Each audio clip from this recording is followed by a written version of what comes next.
오늘 우리에게 주실 하나님의 말씀은 구약 성경 시편 119편 1절에서 8절까지 말씀입니다.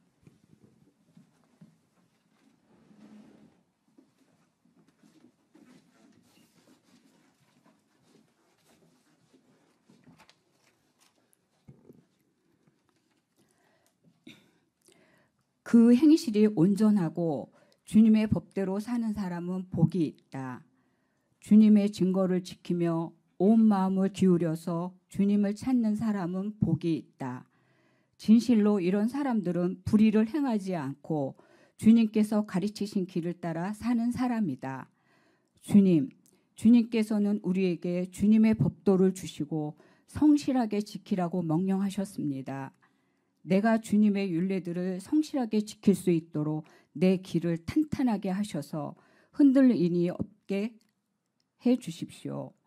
내가 주님의 모든 계명들을 낱낱이 마음에 새기면 내가 부끄러움을 당할 일이 없을 것입니다.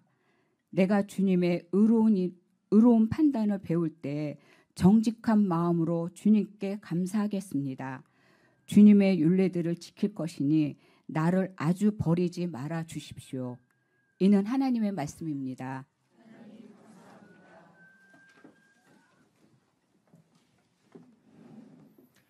백합화보다 아름다운 찬양, 감사합니다.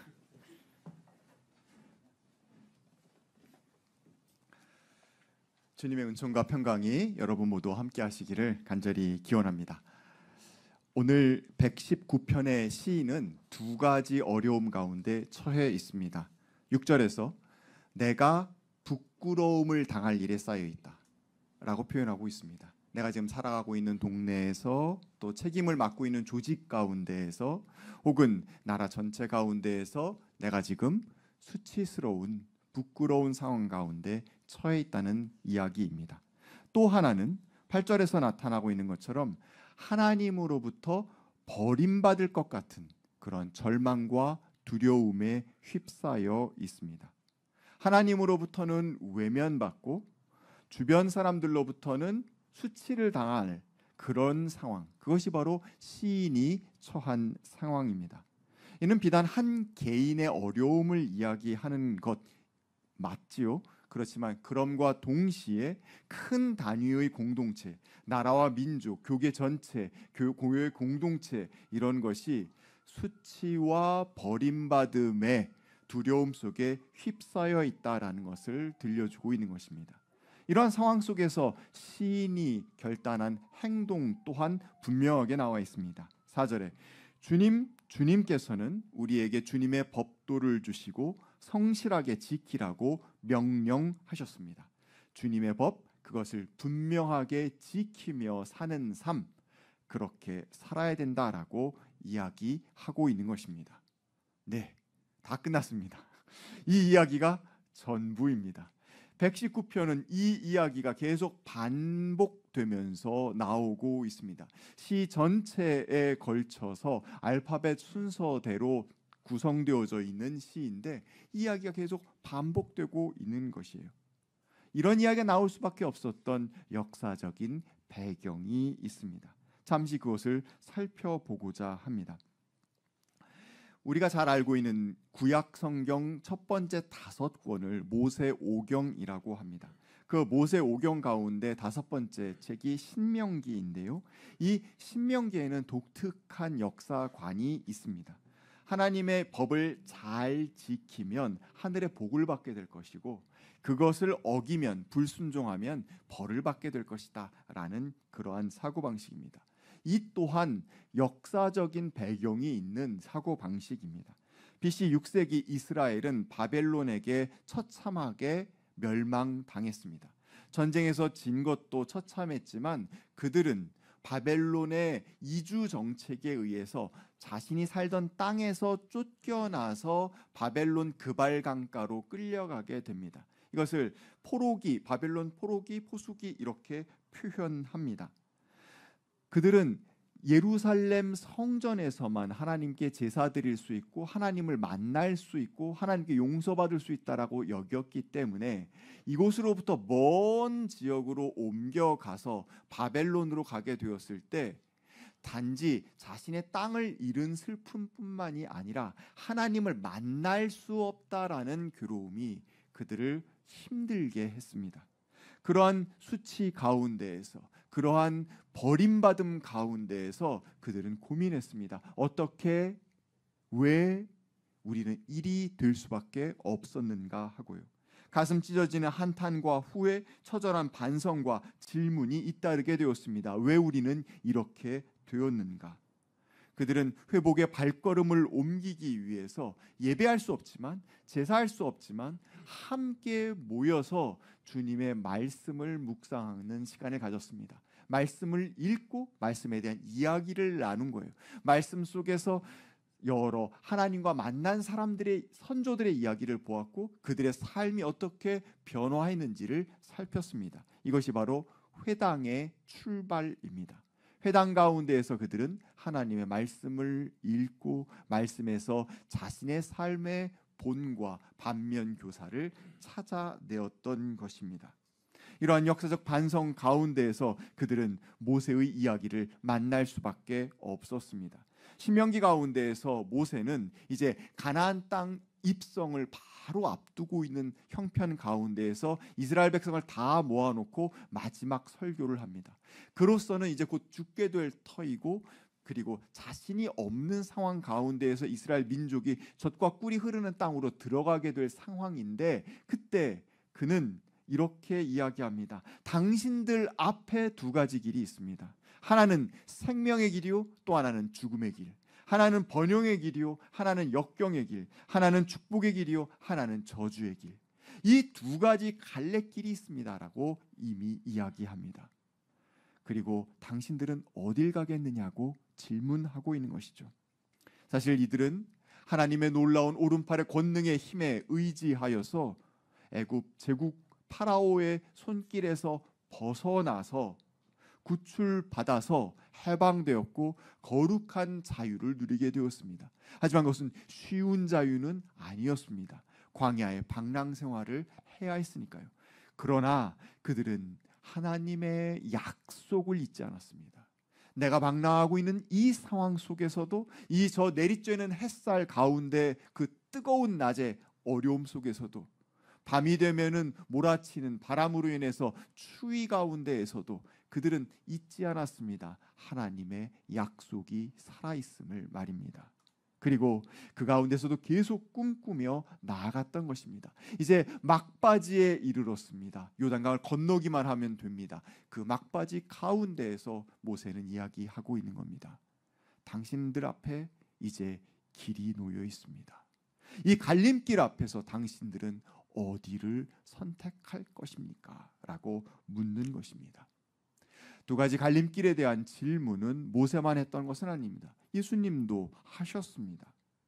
목자가 양과 염소를 가르듯이 그렇게 가를 거라고 이야기하십니다. 그래서 양처럼 살았던 사람은 어떻게 됩니까? 하나님 나라에 들어가서 하나님 나라 잔치 가운데 참여하며 거기서 누리게 될 것입니다. 염소처럼 살았던 사람은 어떻게 됩니까? 바깥 어두운 데로 쫓겨날 것이다 라고 이야기합니다. 그 갈림길은 어디에 놓여 있습니까?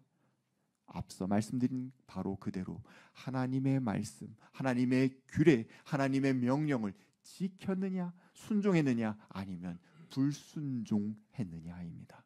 순종한 자는 그 축복의 길을 가게 될 것이고, 불순종한 자는 죽음의 길을 걸어갈 수밖에 없음을 보여주고 있습니다.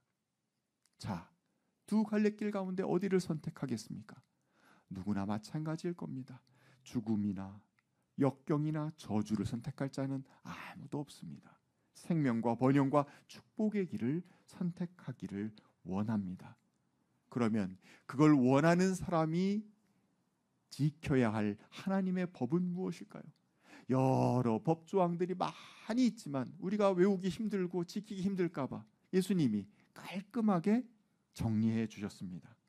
율법학자가 물어보지 않습니까? 모든 계명들 가운데에서 으뜸되는 것이 무엇입니까?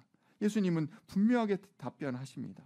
첫째는 이것이다. 이스라엘아 들어라. 쉐마 이스라엘.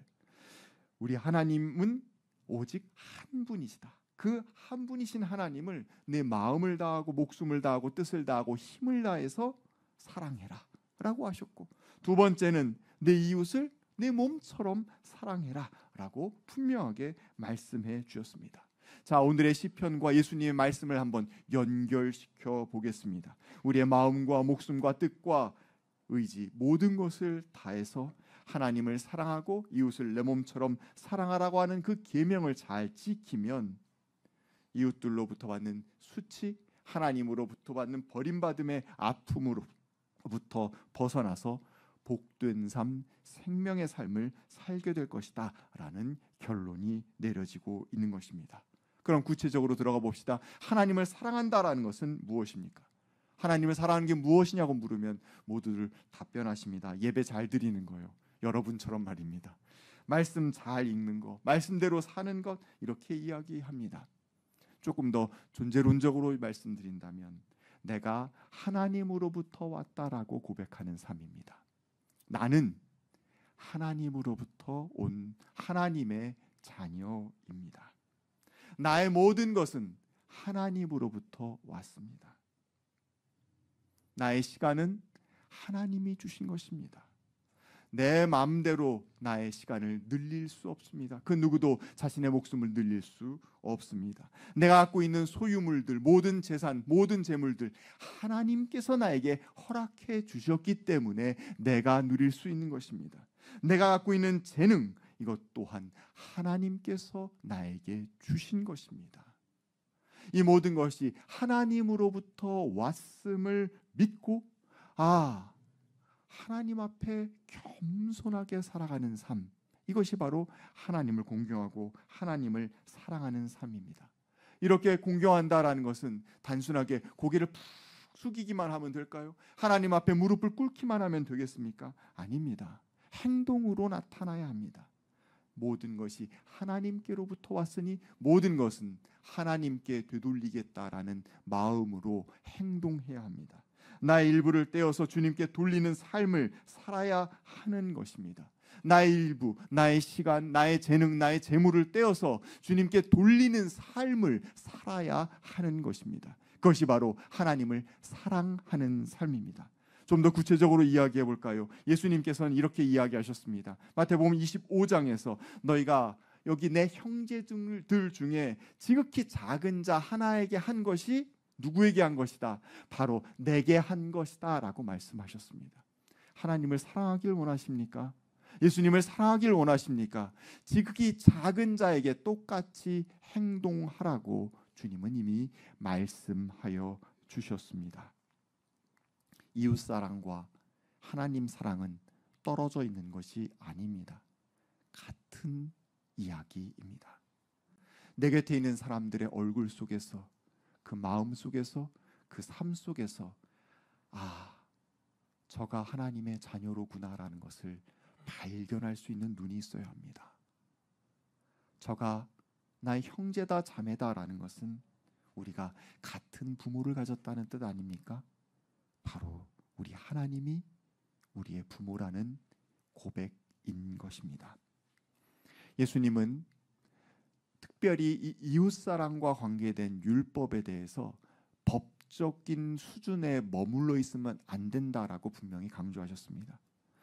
산상설교를 하실 때 이웃사랑에 여러 규정들이 있잖아요. 살인하지 말라, 간음하지 말라, 도둑질하지 말라, 거짓 증언하지 말라, 이런 조항들. 단지 그것만 지키면 된다? 안 된다. 그것을 뛰어넘으라고 이야기하십니다. 누구든지 살인하지 말아라 라고 이야기하지만 나는 다시 말한다라고 하시면서 자기 형제 자매에게 성내는 사람은 살인한 것이나 마찬가지다라고선 이야기하셨습니다. 더 깊은 차원의 사랑의 삶을 살 것을 요청하고 계시고, 결국 이웃사랑의 삶을 구체적으로 보여주는 행동은 형제자매와 화해하며 형제자매와 평화를 누리며 형제자매를 용납하고 형제자매와 함께 살아가는 삶입니다.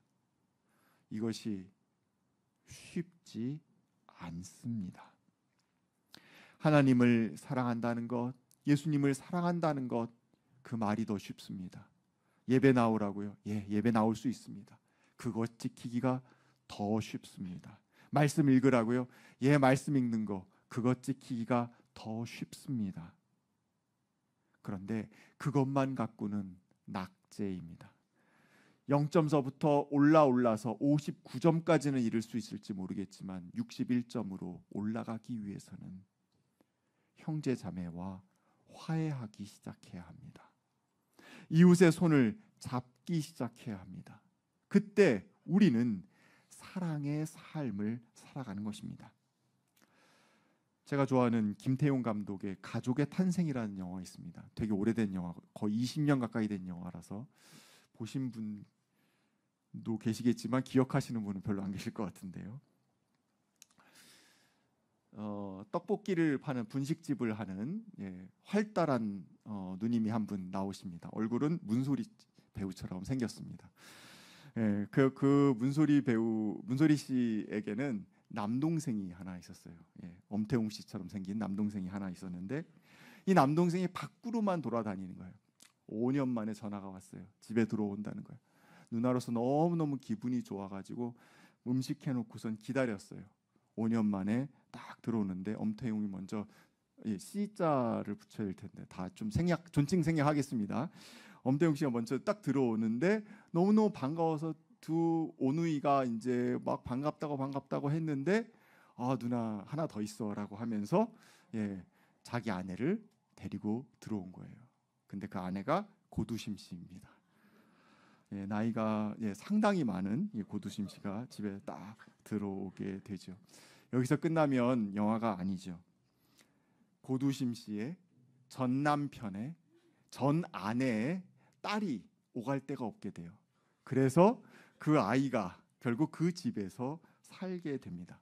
근데 이게 스포가 될 수 있으니까 자세하게 말씀드릴 수 없지만 어쨌든 이 문소리 씨와 그 다음에 고두심 씨가 이 아이를 그 꼬마 아이를 너무너무 잘 키워요. 그 딸애를 아무런 연관성도 없는 아이인데 너무너무 잘 키워서 심지어 무려 그 아이가 미래에 정유미 씨가 됩니다. 놀랍죠? 참 놀랍습니다. 이 이야기가 한쪽에서 이제 펼쳐지고 있고요. 또 한쪽에는 로맨시스트 엄마가 나와요. 너무너무 사랑이 넘치는 엄마예요. 그래서 사랑이 넘치다 보니까 남자도 많아요. 그리고 그러다 보니까 딸을 제대로 이렇게 케어하거나 키우지를 못했어요. 딸이 심지어 공효진인데도 키우지를 제대로 못한 그런 상황인 겁니다. 근데 엄마가 사랑 넘치는 삶을 살아가다가 일찍 죽어요. 결국 공효진 한 20대 후반, 30대 초반 이 정도 설정값으로 나오는 것 같은데 에게는 누군지 모를 아빠를 가진 자기 엄마가 키웠던 엄마의 아이가 이제 그 꼬마가 남겨지게 된 거죠. 진짜 어린 꼬마. 어쩔 수 없이 결혼도 하지 않고 그 아이를 열심히 공효진이 키웁니다. 그래서 그 아이가 커서 봉태규가 됩니다. 놀랍죠? 그리고 여러분 예상했던 그대로 봉태규와 누구가 만나겠습니까? 정유진이. 그렇죠. 맞습니다. 정유진이 만나는 이야기. 사실 영화는 그 둘이 만난 것으로부터 시작합니다. 이 영화에서 혈연 관계는 어떻게 됩니까? 다 깨져요. 혈연 관계들은 다 깨지고 무너지고 문제가 발생합니다. 가족은 대부분 해체되어 버립니다. 당시 이제 대한민국의 현실을 보여주고 있는 그런 모습입니다. 근데 피는 전혀 섞여 있지 않았지만 사실 같이 지낸다라는 거 어렵죠. 그런데 어려움에도 불구하고 용기를 내서 가족이 되기로 결단한 사람들이 모여서 한 상에 둘러 앉아서 식사하는 장면들이 계속해서 나오게 됩니다. 그리고 영화의 제목은 가족의 탄생인 것이죠. 가족, 우리는 전통적으로는 어떻게 생각합니까? 혈연 관계, 부부 사이가 부부가 생기고 그리고 거기서 맺어진 혈연 관계에 의해서 가족이라는 것이 탄생한다라고선 생각합니다. 하지만 기독교는 어떻게 이야기합니까? 전혀 피가 안 섞였는데 형제, 자매라고 이야기하는 종교 아닙니까? 우리는 혈연을 뛰어넘는 한 아버지이신 하나님 아래서 서로가 형제 자매라고 고백하는 사람들입니다. 어디에서요? 주님이 차려주신 주님의 식탁에서 주님의 살과 피를 함께 먹고 마시면서 형제 자매됨을 고백하는 사람들입니다. 정유미, 봉태규 두 사람이 연인인데요. 정유미가 워낙 고두심과 문소리에 사랑을 받고 커갖고 사랑이 넘쳐요. 이 친구가 사랑이 너무너무 넘치다 보니까 오지랖도 넘치고요. 주변에 있는 사람들을 다 돌봐줘야 되는 사람이에요. 심지어 봉태규 남자친구가 처음으로 우리 집에 와서 같이 누나랑 식사하자라고 처음으로 남자친구네 집에 초대를 받았는데, 그때 마침, 꼭 영화는 그렇죠, 그때 마침 그 동네 꼬마아이가 실종이 되는 바람에 그 꼬마의 아빠랑 같이 그 꼬마아이를 찾아다니냐고 그 초대 자리에 못 가게 돼요. 그래서 이런 일들이 반복되면서 결국 봉태규 너무너무 섭섭한 거예요. 나를 바라봐주고 나를 아껴줬으면 좋겠는데 정유미가 사랑해주고 아껴줄 사람이 세상에 너무나도 많으니까, 만인의 연인인 거예요 정유미가. 그러다 보니까 결국은 헤어지자고 그렇게 이야기를 하기까지 됩니다. 중간에 아주 되게 유명한 대사 나오는데요. 넌 너무 해퍼, 정말 해서는 안 될 그런 말을 봉태규가 정유미에게 합니다. 근데 이 해프다는 특별히 한국 사회에서 아주 봉건적인 의식 가운데에서 여성에게 해프다는 표현, 좋지 않은 표현으로 쓰여지는 그 표현을 정유미가 완전히 바꿔버립니다. 뭐라고 대답하냐면 해픈 게 나쁜 거야 라고 대답함으로써 말입니다. 자, 정유미의 오지랖, 정유미의 주변 사람들을 다 돌보는 그 사랑의 마음, 그 해픈 게 나쁜 건가 라고 질문하는 영화이기도 합니다. 내가 챙겨줄 수 있는 사람, 마음이 기꺼이 생겨서 너무너무 돌봐주고 싶은 사람, 그 사람을 아껴주는 것 누구나 할 수 있습니다. 누구든지, 심지어 저도 할 수 있습니다. 그런 거는. 그런데 여러분, 그거는 그냥 많이 좋아하는 거예요. 사랑은 다릅니다. 내 마음에 쏙 들지 않아요. 싫은 모습이 다 보여요. 하지만 그를 돌보고 그를 아껴주는 겁니다. 의지적으로 하는 행동이 바로 사랑입니다. 예수님은 십자가에 달리고 싶지 않으셨어요. 이 쓴 잔을 내게서 치워달라고 했습니다. 하지만 아버지의 온이라면 거기로 나아가겠다고 하시면서 희생적인 사랑을 우리에게 보여주셨습니다. 우리에게도 같은 말씀을 하고 계시는 겁니다. 좀 전에 쉐마 이스라엘, 이스라엘아 들어라 라고 이야기하면서 주님께서 하나님 사랑과 이웃 사랑에 대해서 이야기했다라는 말씀 드렸었습니다. 이스라엘은 전통적으로 이 쉐마 이스라엘이라는 이 구절을 지키는 특별한 방법을 갖고 있었습니다. 신명기는 이렇게 이야기합니다. 쉐마 이스라엘, 너희들이 지켜야 될 계명을 어떻게 해야 되냐? 첫째, 마음에 새겨라. 우리는 반복해서 우리의 마음에 새겨야 합니다. 둘째, 자녀들에게 부지런히 가르치되 집에 앉아 있을 때나 길을 갈 때나 누워 있을 때나 일어나 있을 때나 언제든지 가르치라라고 이야기합니다. 이스라엘은 혈육의 자녀를 이야기했을지 모르겠지만 우리는 예수님 이후로 형제자매된 우리 공동체 안에 있는 모든 이들이 서로의 형제자매요, 서로의 자녀들입니다. 신앙의 선배들로부터 신앙의 후배들은 이런 가르침을 받게 되는 것입니다. 세 번째로, 손에 메어 표로 삼고 이마에 붙여 기호로 삼으라고 이야기합니다. 늘 써붙여 놓고 보고 또 보고 보고 또 보라고 이야기하고 있는 것입니다. 이걸 아주 잘 지키고 있는 곳이 있습니다. 청파 사속이 잘 지키고 있습니다. 속회 끝나고 나면 3층 복도에다 갈런드를 이렇게 매달아놔요. 거기에다가 그 주에 읽었던 성경 구절 쓰시거나 그림을 그리거나 해가지고 매번 붙여놓습니다. 지나가는 사람들, 눈 빠른 분들은 이번 주 말씀이 왜 여기 붙어 있지? 라고 했을 거고, 무딘 분들은 저게 뭐야? 라고 했을 것 같은데요. 묵상한 말씀을 3층 복도에 늘 붙여놓고 있습니다. 이렇게 볼 수 있게 해주어야 된다라고 신명기는 이야기합니다. 뭔 어려운 방법이 있는 것 아닙니다. 우리는 우리 서로 늘 볼 수 있도록 하나님의 말씀에 노출될 수 있도록 도와주고 가르쳐야 합니다. 후손을 아직도 혈연적 관계로 옹졸하게 정의하시는 분은 아마 이 자리에 없을 거라고 생각합니다. 이 공동체 안에서 자라는 사람들, 몸이 자라는 어린아이들도 있겠지만 마음이 자라고 있는 저 같은 사람도 있습니다. 모든 것이 자라고 있는 우리 모두는 서로가 서로를 키워줘야 할 책임이 있는 존재들인 것입니다. 가정의 달입니다.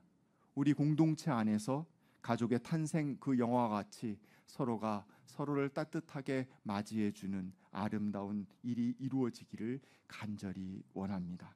혈연이 아니라 신앙으로 한 가족을 이루고 사랑으로 서로 보듬고 위로하고 세우면서 하나님의 나라를 이루어가기를 원합니다.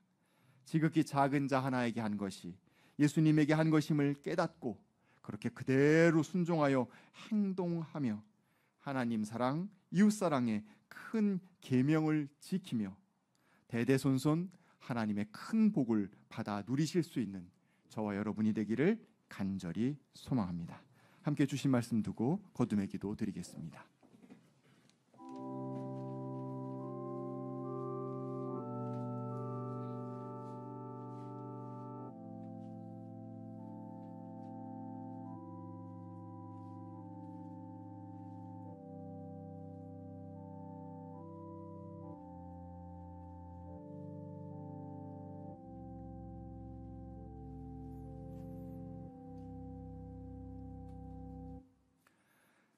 주님, 우리가 마음에 새기고 지켜 따라야 할 큰 계명, 아름다운 계명을 주시니 감사합니다.